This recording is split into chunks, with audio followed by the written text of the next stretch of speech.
I want to open a bed and breakfast. A bed and breakfast. Yeah, not a big money maker. Oh, that's perfect. Yes, you should. That one, exactly? That one exactly. Where is this? This is in Parowan, Utah.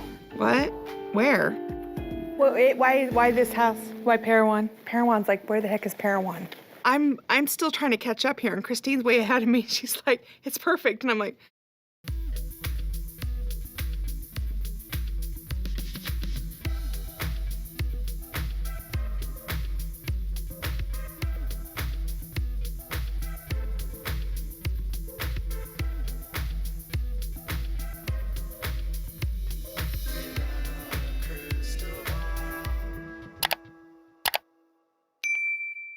Hi friends, it's Katie from Without a Crystal Ball. Welcome back to my channel. It is Wednesday, August 28th, 2024. I hope everyone is having a wonderful day.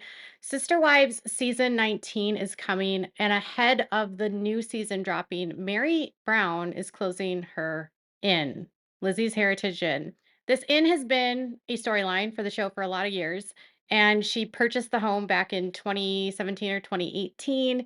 The home was originally part of her family, the polygamous side of her family, and she wanted to get the house back into her family. She wanted to own it, that piece of history.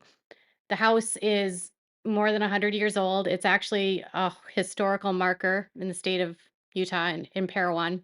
And she had been operating it as a bed and breakfast for some time. And now she claims she is shutting it down for the foreseeable future. Her announcement is rather vague, but I can tell you what she had to say. She wrote, "It's time to say goodbye, if only for a moment. This beautiful 154-year-old home is in need of some TLC and needs some renovation, so I've made the decision to shut down the B&B for regular visits. At this point, I don't know how long it will be closed. I suppose that all depends on what ends up happening as we go through the process. We still have special events where you can come see the home, so be sure to pay attention to the website for that info. But for now, enjoy these photos of what was and look forward with me to what will be. I've got some fun and exciting things planned for these spaces. The next little while will be filled with fun and anticipation, and I'm excited for what's to come. XO Meri." So she had been running this in since 2018, and it had been it's been listed as a bed and breakfast for several years, and she has been challenged to manage this for a while now due to the fact that the home is obviously old. It has a lot of issues, but also she has a job that keeps her away from Parowan.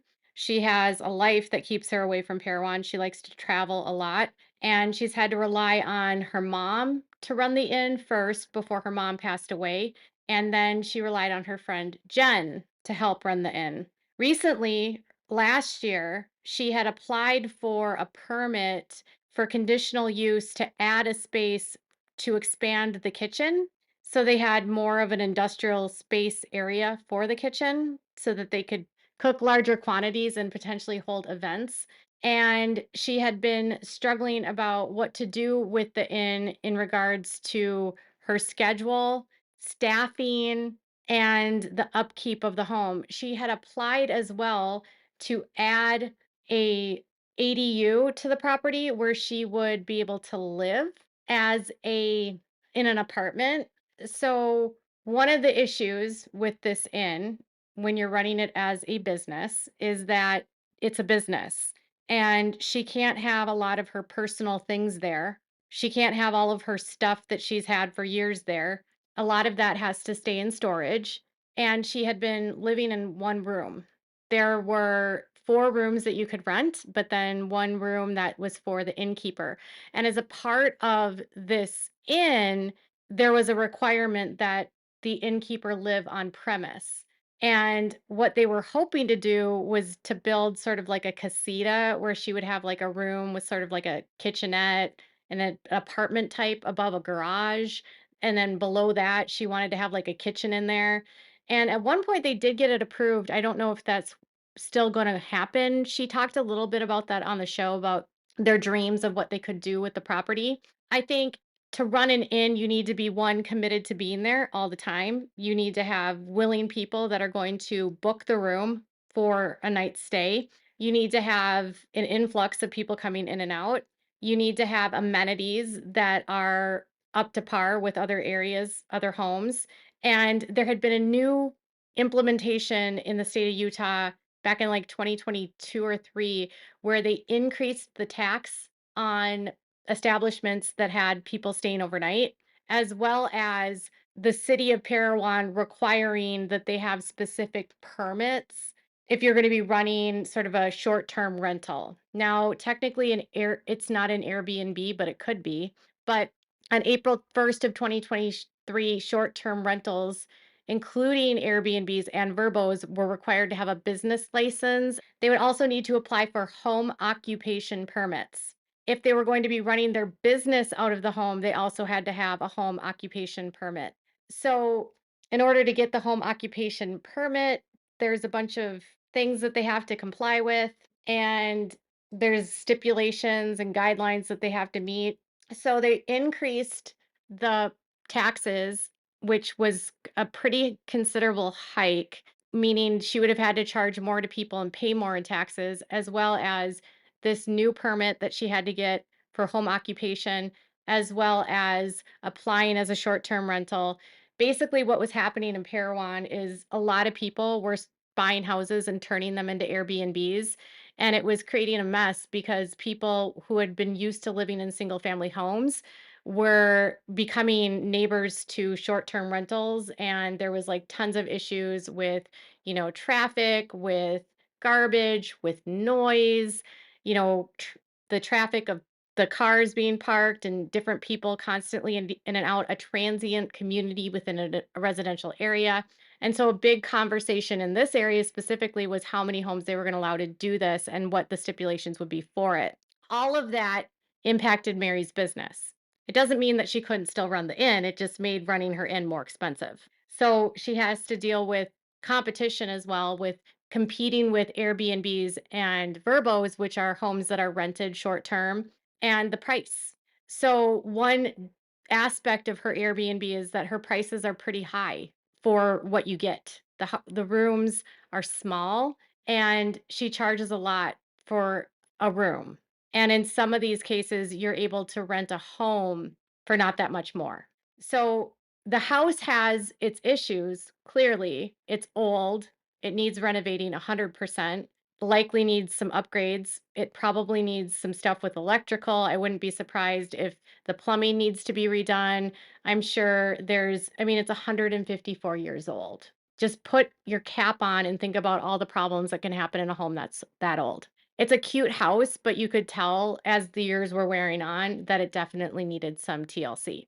So, as far as like, was it shut down for that purpose? It doesn't appear that there was any like ordinances that she wasn't complying with. It doesn't appear that she was failing to meet safety guidelines and standards for like having a public travel lodging, or that her serving food was at all a violation. So that she didn't have any violations.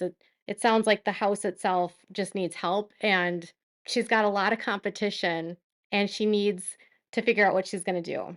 And it's it, it's a commitment to run a bed and breakfast. And frankly, a lot of bed and breakfasts end up failing. They're not the most profitable businesses. So she's been relying on her friend Jen, but Jen's had a lot of health issues, and Mary doesn't seem like the kind of person that wants to be running the inn. She doesn't seem like she wants to be the kind of person that's at home all the time. She likes to go out and about. So, you know, it's currently listed as a business. I don't know if she can convert it into a home and maybe just live there. I'm not sure. But for now, she's shutting down the bed and breakfast for renovations. And I honestly don't think that she was making that much in this because she hadn't been renting rooms out a lot. Like there was months when she didn't open the home for rentals at all. Long story short, she's going to have to figure this out. I think she was even saying on season 18 that she just doesn't really see what the future, she didn't know what the future was for the Airbnb, for the bed and breakfast. The bed and breakfast really was more of her mom's dream. And when her mom passed away, I think she kind of lost sort of direction with what she wanted to do with it. So for now, she's going to renovate it. And that's actually also where she's living. So imagine you have a business that's also a rental where you have to have people staying at your house all the time and you're not used to having travelers in and out and you only get one tiny room and then the rest is basically deemed public space that's for rent. That would be hard to live in that. And then even if she were going to build the ADU that has the casita and the apartment on top, that would also be equally hard because this is a woman that was used to living in large homes for many years. The home that she had in Flagstaff before she moved had 5,000 square feet. It was insane for how small, I mean, how she's one person. So, yeah, the bed and breakfast will be shut down. I don't know what this means for her long term plans in Utah. It seems like that's kind of where she wants to stay, though. And her friend Jen has been living there as well. Um, and Jen did have some issues with not cancer, something with surgery related to her ovaries, I think. She needed to have some sort of hysterectomy. She updated fans about that.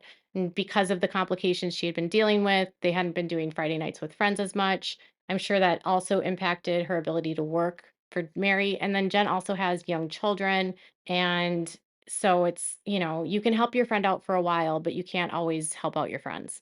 Your priorities have to take place and take needs first. Mary's been focusing heavily on her Worthy Up movement and her MLMs, and the B&B just was not something I think she was ever very invested in for herself. Like, I think she was okay owning it and having someone else run it. I think the day-to-day running of it isn't something that she might enjoy. But that's just my opinion. So she's shutting that down. This was something that Kody Janelle didn't want her to buy. She had a big to do about buying this before when she thought about buying it, and there was this whole argument about the money and how much money it was going to cost. And really, the only person that supported her doing this was Christine because she wanted to open an Airbnb or a bed and breakfast. Incidentally, Christine went ahead and bought a property in Moab, and she does rent that out now, and she has a short-term rental. So Mary's shutting hers down, and Christine's opening hers up. It's weird how things happen. I'm sure whatever Mary decides to do with the property, it will find a new life. And the house definitely needs some renovations for sure. So hopefully she can get the repairs needed to be done because when you want people to stay at your place, it needs to be a nice place to stay, if you know what I'm saying. So, what are your thoughts about her shutting this down? Is Kody going to be like, Mary, I told you so? Or is she just going to be like, screw you, Kody, I'm going to have weddings here? Let me know what your thoughts are in the comments below. Make sure to give this video a thumbs up. Make sure to subscribe to my videos by clicking on the subscribe button. Make sure to click the bell so you never miss a video. And thank you all so much for watching. Bye, everyone.